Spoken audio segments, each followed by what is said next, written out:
예, 오늘은 아모스서 5장이 되겠습니다. 5장인데 지난 시간에 아모스 4장을 저희가 했는데 아모스 4장에서는 그 이스라엘의 그 부패에 대한 이야기를 하게 됩니다. 그래서 예, 바로 마치 너희들이 바산 암소들 같이 행한다 이렇게 얘기하죠.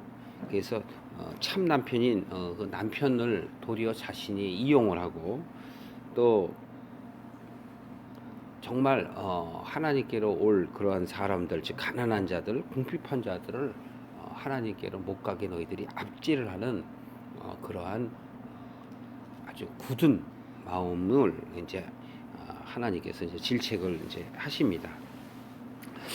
네, 그래서 그 4장 1절에 이제 그래 바사남소라는 그런 표현을 쓰게 되죠. 그리고 이제 그 3절에 보면 무너진 성이라는 또 표현을 씁니다. 성이 무너진 것 같이 이렇게 되어서 너희들은 베델에 가고 길갈에 가서 정말 하나님을 바라봐야 할 너희들이 그렇지 않다는 것이죠. 거룩해야 할 곳에 우상을 세워놓고 나를 대신해서 너희들이 섬긴다.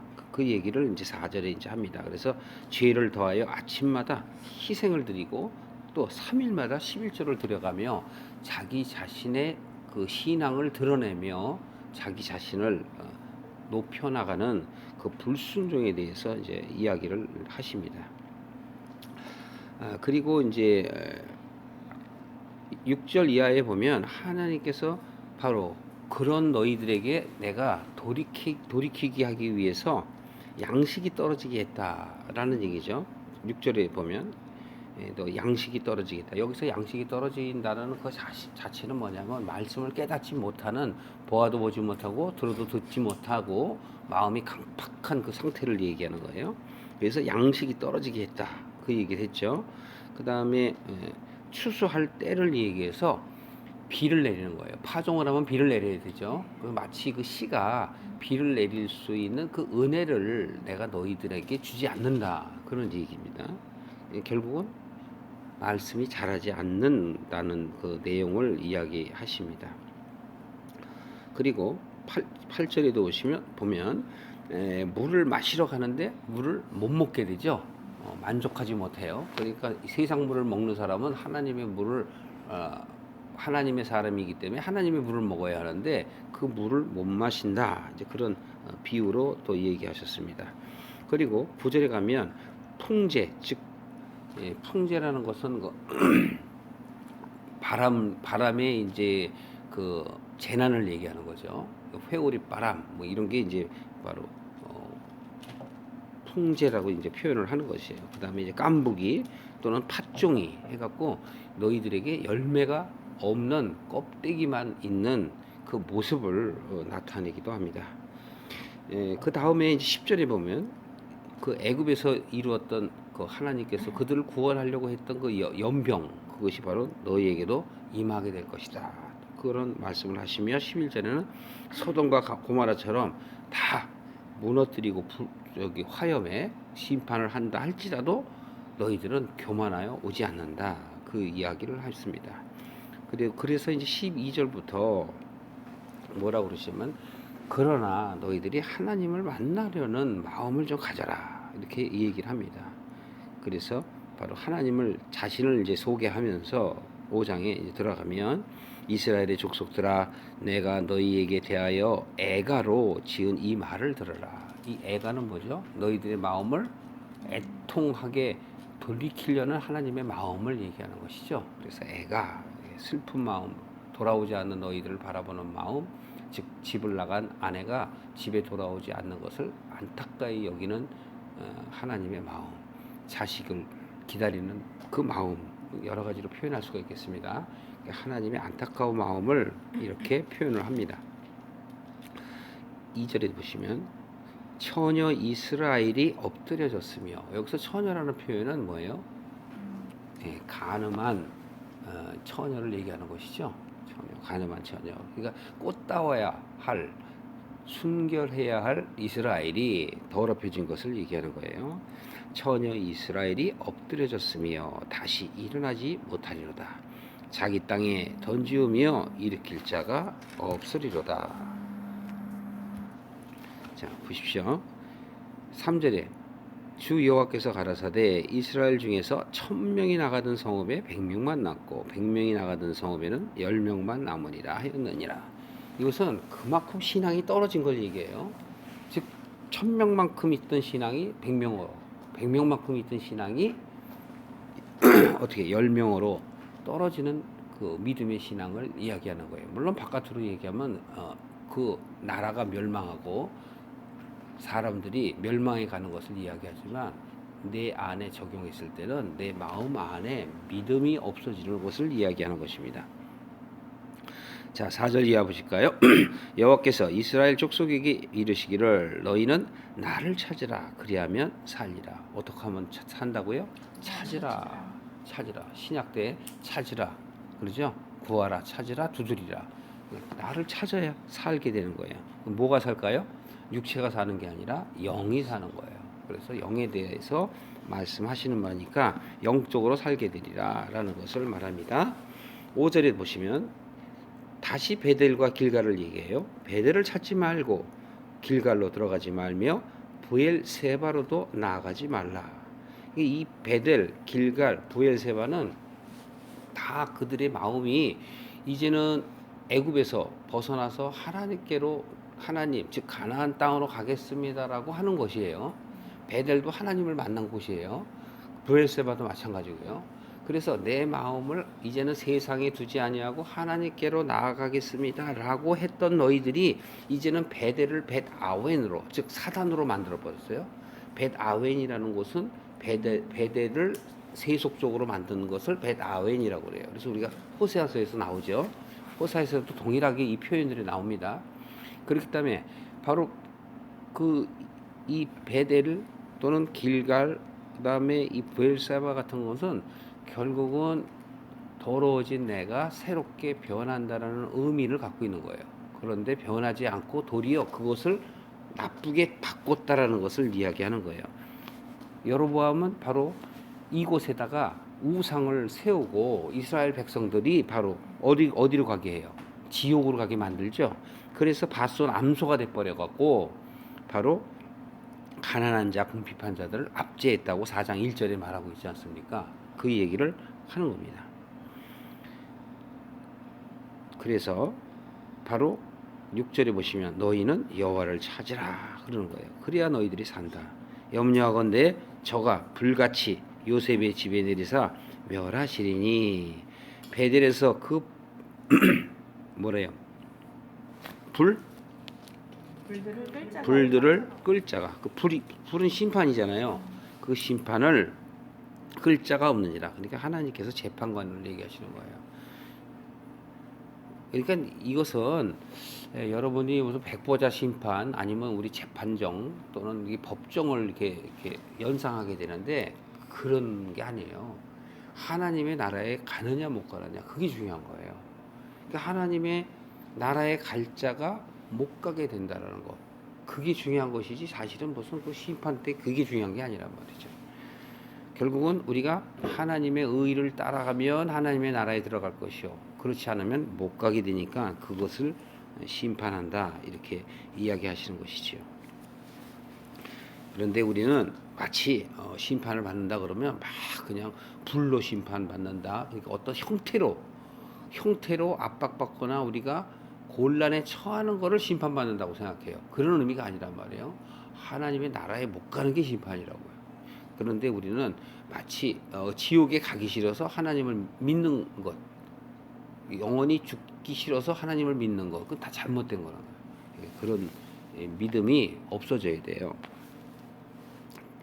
7절에 보시면 공법을 인진으로 변하며 정의를 땅에 던지는 자들아. 이 공법은 뭐냐면 하나님의 법이라는 거죠. 그러니까 이것을 그냥 어떤 율법적인 거 그렇게 얘기하시는 것보다는 쉽게 이해하려면 뭐냐면 하나님이 정해 놓으신 것을 이렇게 여러분들이 이해하면 돼요. 하나님이 정해 놓은 거를 인진, 독초로 바꿨다는 거예요. 독초. 그러니까 하나님이 아무리 선하게 해놓은 것도 너희들은 독으로 바꾼다는 거죠. 그래서 그런 표현을 써요. 공법을 인진으로 변하며 정의를 땅에 던지는 자들이다. 하나님을 제대로 쫓지 않고 자기의 생각, 자신이 왕이 되어 삶을 살아가는, 우리에게 주신 우리의 사는 인생의 모든 목표와 목적은 하나님을 찾으라는 것이고 돌아오라는 것이거든요. 그럼에도 불구하고 자꾸 이 세상에 가치를 두고 쫓아가는 것을 얘기해요. 도리어 우리가 어떤 좋은 일이 있으면 감사합니다. 나쁜 일이 있으면 주님 내게 어떤 것을 알게 하시려고 이런 어려움이 있게 하셨나요? 그렇게 돌이켜 봐야 돼요. 그러니까 여러분, 기쁠 때는 당연히 하나님께 감사하고, 또 내가 어려운 일이 생겨도 그것도 또 감사해야 되고, 그래서 감사가 감사를 낳게 되는 거예요. 그래서 믿음은 믿음으로 믿음이 이르게 한다라고 로마서의 1장에 또 나와 있거든요. 그러니까 우리는 우리의 삶을 살아가는 가운데 모든 것이 이 세상을 버릴 수는 없어요. 그 속에서 우리가 이해하며 하나님의 은혜를 구하고 해야 되는데, 그냥 일비하는 그런 생각은 좋지 않아요. 그래서 믿음을 가지게 되면 하나님에 대해서 더욱더 믿음을 갖는 자는 이 세상의 것들에 대해서 초월하는 것이죠. 이 세상의 것들이 나한테 주어지면 그것을 어떻게 하면 될까요? 누리면 돼요. 누리고 초월하시면 돼요. 근데 누리는 것에 너무 깊이 빠져버리면 세속화되죠. 그런데 누리는 것에서 초월하게 되면 하나님께 은혜와 감사로 말하게 되고 표현하게 된단 말이에요. 그래서 좋은 일이 있거나 나쁜 일이 있어도 항상 감사한 마음이 생길 수 있는 것이죠.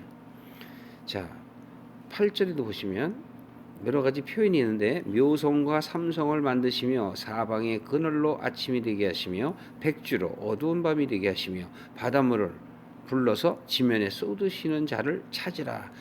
이 하나님이 어떤 분을 얘기하세요? 전능하신 것을 지금 이렇게 표현하는 거예요. 그러니까 묘성, 삼성, 이것도 별을 얘기하는 거죠. 별. 또 9절에 보시면 저가 강한 자에게 호련히 패망이 임하게 하신즉 그 패망이 산성에 미치느니라. 패망하는 것도 하나님께서 망하게 하는 거예요. 그러니까 여러분의 삶 속에서 어떤 어려움이 다가올 때 그거 하나님이 우리에게 주시고자 하는 그 은혜가 있는 거란 말이에요. 말씀을 우리에게 주시기 위해서 우리에게 그렇게 이야기한다라는 것을 말하고 있는 것입니다. 그래서 여기도 표현하면 뭐예요? 바로 이 세상의 모든 천재지변, 만물의 그 천라만상을 다 하나님께서 주장하신다. 바로 그분을 찾으라는 거예요. 자꾸 엉뚱한 것을 찾지 말라는 것이죠. 9절에 저가 강한 자에게 호련히 패망이 임하게 하신즉 그 패망이 산성에 미친다. 이 얘기는 뭐냐면 이 세상에 대해서 강한 자를 얘기하는 거예요. 너희들이 세상에 대해서 강하고 세상에 대해서 부한 자를 망해야지만이 하나님의 나라에 들어갈 수 있다라는 걸 얘기해요. 이해가 되세요, 여러분? 네. 그래서 성경은 계속 얘기해요. 너희들이 세상에 대해서 미련하고 하나님께 대해서 지혜스러워라. 너희들이 하나님에 대해서 지혜스럽지 못하고 세상에 대해서 지혜로운 자가 되면 도리어 하나님께는 미련한 자가 된다. 이게 결국은 하나님은 이 세상을 쫓지 말라는 거예요. 이 세상을 보여준 건 악이라는 거예요. 이 세상은 죄악의 덩어리예요. 소돔과 고모라고 애굽이에요. 그런데 왜 이 속에 있느냐? 거기서 너희들 보고 기도하라는 거예요. 나에게 부르짖으라는 거예요. 나를 찾으라고 하시는 거예요. 그래서 여러분은 이 어둠에 있는 거예요. 이 세상은 빛이 아니에요. 이 세상에서 여러분이 더 오래 살아야 돼. 난 아직 더 살고 싶어요. 라는 것은 그냥 신앙이 없는 거예요. 아니, 신앙이 있을진 몰라도 눈이 떠지지가 않은 거라고. 그래서 이 세상의 것들에서 자꾸 연연하는 거예요. 아니라고요. 이 세상은 누리는 거라 그랬잖아요. 주님이 주시면 그걸 내가 누리면 돼요. 그리고 감사하고 은혜 안에 있으면 나의 영은 절대 움직이지 않아요. 그런데 이 세상 것에 빠지게 되면, 어둠에 빠지게 되면, 어둠의 동화가 되면 하나님으로부터 점차 멀어져서 1000이 100이 되고 100이 10이 되는 거예요. 그 얘기를 지금 계속 하는 거예요. 내가 너희들에게 돌이키려고 이렇게 하려고 그러는데 너희들은 그렇지 않다. 너희들이 아무리 내가 돌아오라고 그래도 너희들은 바산의 암소같이 또는 베델이나 그런 저 단이나 이런 곳에 가서 우상을 세우고 자기 자신을 위해서 살아가는 바로 너희들이구나. 그리고 우리들의 속성에 대해서 자꾸 얘기하시는 거예요. 지금 5장에서도 계속 그러죠. 나를 찾으라. 이 우주 만물의 모든 것, 이 어둠을 포함해서 이 어둠도 내가 빛으로 바꿀 수 있고 빛도 어둠으로 바꿀 수 있는 그런 전능한 나 여호와다. 지금 그렇게 얘기하시는 거예요. 그렇기 때문에 나를 찾아라. 9절에 저가 강한 자에게 호련히 패망이 임하게 한다 그랬잖아요. 내가 이 세상에 대해서 강한 자가 되면 하나님은 망하게 하신단 말이에요. 그렇기 때문에 여러분 어떠한 일들이 있더라도 초연해야 돼요. 그리고 하나님 지혜 주세요. 이럴 때는 어떻게 해야 되죠?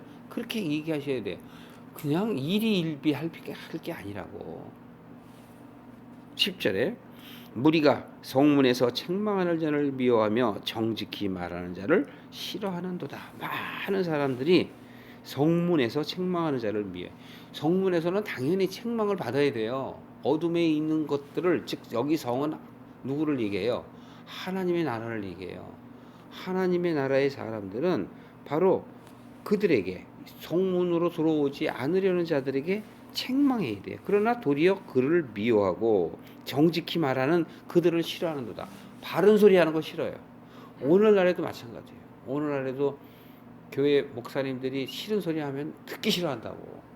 그리고 이 세상 얘기하면 좋아하고 우스갯소리 하면 좋아하고 그리고 우리에게 이 세상 복을 많이 준다고 하고 그냥 축복기도 해준다고 그러고 신방가 갖고서 막 귀신 쫓아내는 것처럼 가서 우상을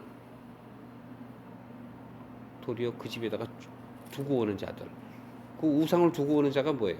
생각을 세상에 갖게 하는 사람들. 세상 복을 많이 가지면 가질수록 죄악이란 말이에요. 그걸 깨닫지 못하니까 자꾸 밖에 보이는 것만 좋아해갖고 그런 사람을 좋아하게 되죠. 결국은 육을 쫓는 사람은 육을 좋아하고 영을 쫓는 사람은 영을 주는 거예요. 영의 사람은 그렇게 가다가도 이게 아닌 것 같은데 하나님의 나라는 이 세상에 있는 게 아닌데 왜 자꾸 이 세상 복을 우리에게 준다고 얘기하지? 그리고 도리어 의문을 가져야 돼요. 그게 바로 깨어있는 자라고. 그러니까 깨어있지 못하면 자꾸 주는 밥만 먹어. 그걸 깐나나이라 그래요. 초신자. 바로 몽학 선생이 가리키는 애기들. 그 애기들을 말하고 있는 것입니다. 너희가 가난한 자를 밟고 저에게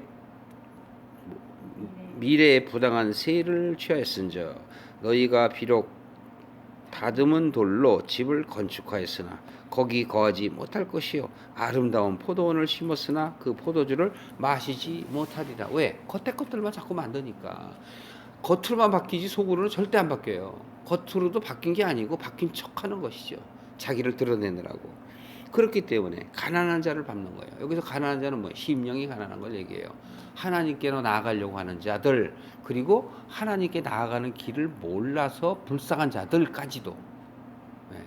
많은 사람들이 참 복음이 무엇인가를 몰라요. 그런 사람들이 바로 가난한 자예요. 바로 4장 1절에서도 그 가난한 자들을, 궁핍한 자들, 그러니까 성경이 얘기하는 가난한 자와 궁핍한 자는 뭐냐면 하나님께 나아가고자 하나 가르쳐주는 사람이 없어서 가난한 자, 하나님의 말씀이 없어서 가난한 자, 궁핍한 자란 말이에요. 그리고 하나님께로 가기를 원하나 가지 못하는 자가 바로 나그네라고요. 성경에서 그렇게 비유로 쭉 얘기하는 거예요. 이 세상에 가난한 걸 얘기하는 게 아니에요. 자칫 자꾸 그런 생각을 하게 되면 자꾸 바깥으로 보게 되면 그냥 이 세상에 복을 많이 받고 내가 명예가 올라가고 부를 많이 갖게 되고 이 세상 것으로 가득 차면 하나님이 은혜를 준 것이고 내가 이 세상 것들을 누리지 못하면 하나님이 나를 저주한 것이라고 생각하게 만드는 그 사람은 마귀예요. 마귀. 그러니까 여러분들이 영이 깨어 있으셔야 돼요. 너희의 허물이 많고 죄악이 중함을 내가 아노라. 아시죠? 하나님은 다 알고 계세요. 모르시는 게 아니에요. 그렇기 때문에 우리가 돌이킬까 안 돌이킬까까지도 다 아시죠. 너희는 의인을 학대하며 뇌물을 받고 성문에서 궁핍한 자를 억울하게 하는 자로다. 지도자들에 대해서 얘기하는 거죠. 지금 지도자들에 대해서. 그러니까 이 지도자들에 대해서 얘기하는 건 뭐냐면 바리새인, 사두개인, 제사장들을 얘기하는 거예요. 신약 때에 그런 사람들을 얘기하고 오늘날에도 마찬가지예요. 오늘날에도 세상 것에 가치를 두고 세상 복을 추구하며 기도하면 이루어진다. 능력 있는 자 안에서는 모든 것을 이룰 수 있느니라 하고 엉뚱한 말을 해대면서 이 세상 것을 계속 추구하게 만드는 자들은 다 사단의 앞잡이들이라고 해요. 마귀 그리고 귀신들이란 말이에요. 그렇기 때문에 누가 회개하라고 그래요. 세례 요한이 회개하라 이 독사의 자식들아. 너희들은 겉으로만 제사장이요 사두개인이요 바리새인이지 너희들의 마음은 하나님에게로서부터 떠났다. 너희의 이익을 취한다. 백성들이 갖고 오는 그 재물에만 마음을 두고 그들이 더욱더 자신들에게 가져올 것을 요구하는 자로다. 그렇게 얘기해요. 그러므로 이런 때에 지혜자가 잠잠하니 이는 악한 때임이니라. 왜 그럴까요? 우리 악이 계속 성할 때는 하나님이요 어떻게 해요? 잠잠하시다고. 왜? 아무리 얘기를 해도 안 돌아와. 어느 때까지 기다리셔야 돼요? 아구가 찰 때까지. 갈 때까지 가갖고 망가지면은 그때서야 하나님을 찾게 돼. 돌아온 탕자처럼 고멜처럼 막혀야 찾아와. 그러니까 우리는 고멜이 돼서는 안 되잖아요. 탕자가 돼서는 안 되잖아요. 그 전에 돌이켜야지. 그래서 그 전에 돌이키는 자가 현명한 자고 바로 지혜자인 거예요.